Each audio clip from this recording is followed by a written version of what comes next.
Welcome back to my channel, Conspiracy and Crime. For all my conspirators, today I have a doozy for you. It's one of my favorite artists, and it's one of the longest standing conspiracy theories that I have followed. We are going to talk all things Tupac Shakur today. I'm going to do things a little bit different though. Normally I wait till the end of the video to share my opinions, but this time I think we're going to do it at the front.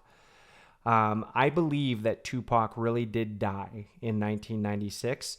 And I'm going to go over the 5 most common conspiracies of Tupac, and then I'll give you the reasons why I think that they are just that, some conspiracies. However, it does leave me with a few questions based off what I've learned.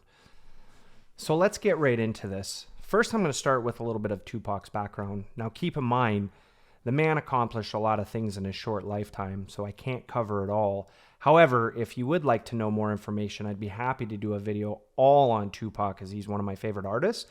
Just leave some comments down below and let me know what you would like to learn. So let's just start off with where he had started. He was born in New York. Shortly after, he had moved to Baltimore, where he attended liberal arts school and actually met Jada Pinkett Smith. And that is a whole nother topic, but pretty cool background for sure. He went on to play with Digital Underground back in '91 and then released his own album, Tupacalypse Now. Shortly after, he started his acting career in one of the best films, in my opinion, that exists today, and that film was Juice. His character in that film was Bishop, and boy, was he pretty scary, but very, very good acting on his part.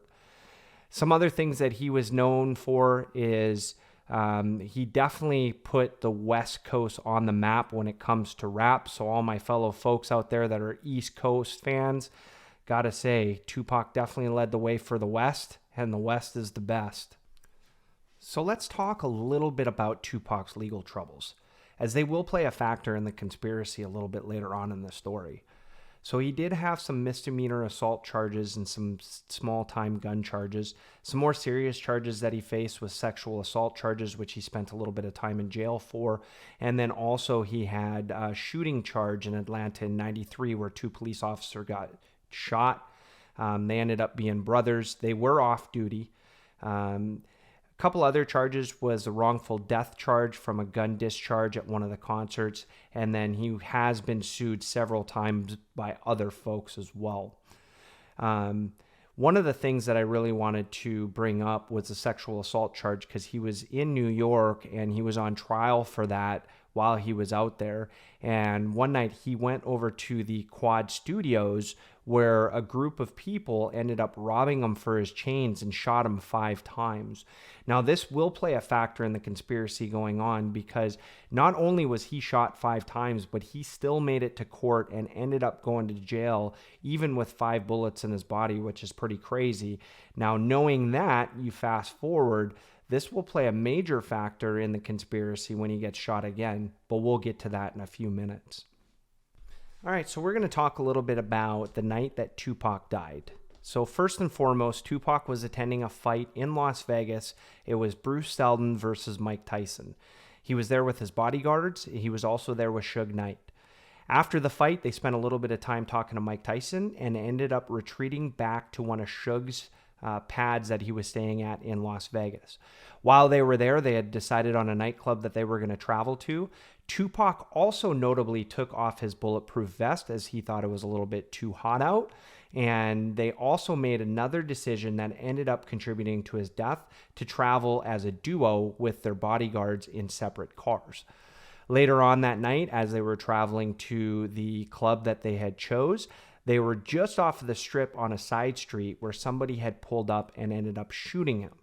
Now, with Tupac shot and Suge just being grazed on the head, they didn't get a good look at the car or the suspect, and both the car and suspect sped off. To this day, there is still nobody that's been charged with his death.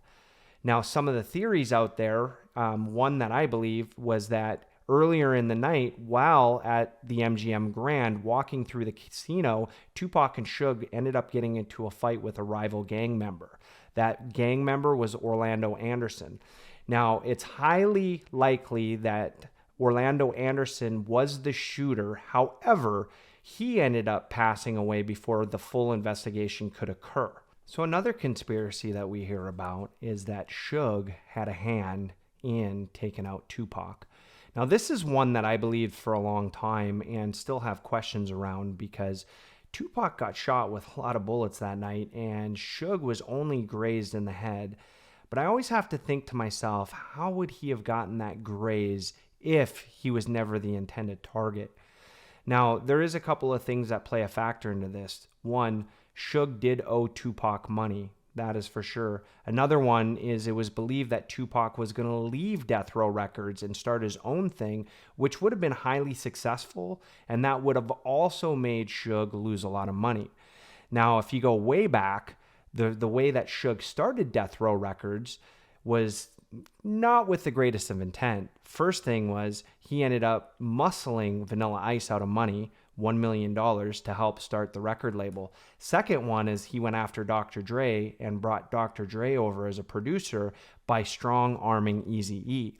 So these things do help lead us to believe that Suge would do anything to get his own way.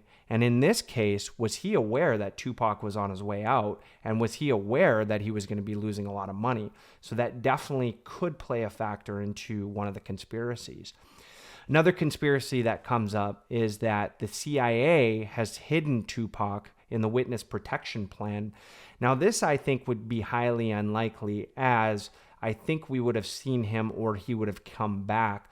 Being an artist of that caliber, it would be hard to leave the spotlight and not make new music and not play for the fans.